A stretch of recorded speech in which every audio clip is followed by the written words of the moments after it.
გაერთიანების ასეთი სურვილი ეხლაც არ არის აფხაზეთში. მათ ჰქონდათ რომ საქართველოს ფარგლებში მათი პოლიტიკური და ასე რომ ვთქვათ სხვა როლი უფრო გაზრდილიყო.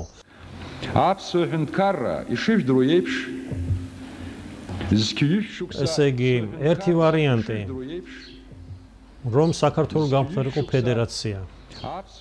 ქართული და აფხაზური ფედერაცია. მეორე ვარიანტი აფხაზეთი ყოფილიყო რესპუბლიკა საქართველოს შემადგენლობაში. ისევე როგორც იმ დროს რუსეთის ყველა ავტონომიური რესპუბლიკა და ავტონომიური ოლქი გახდა რესპუბლიკა რუსეთის ფედერაციის შემადგენლობაში.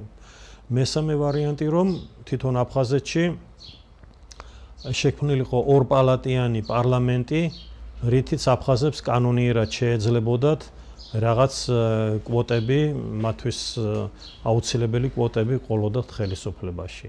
ეს სამივე წინადადება ქართული მხრიდან იყო უარყოფილი. ვთქვათ, არგუმენტებად რა მოქონდა? არგუმენტები რეალურად როგორ უნდა მოქცეულიყვნენ, მათ არ იცოდნენ ეს.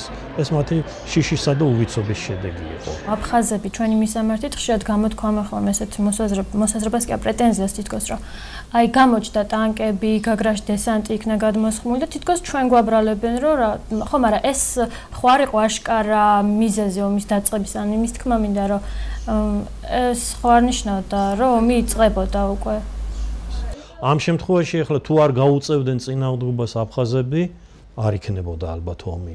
მაგრამ თუ არ გაუწევდნენ წინააღმდეგობას აფხაზები, ესე იგი ესენი უნდა ხმარ უნდა ამოეღოთ. აქ უკვე სტრუქტურებია შექმნილი, არ იყვნენ აფხაზები მზად იმისთვის, რომ ასეთი დანებებულიყო და ამიტომ წინააღმდეგობა დაიწყო.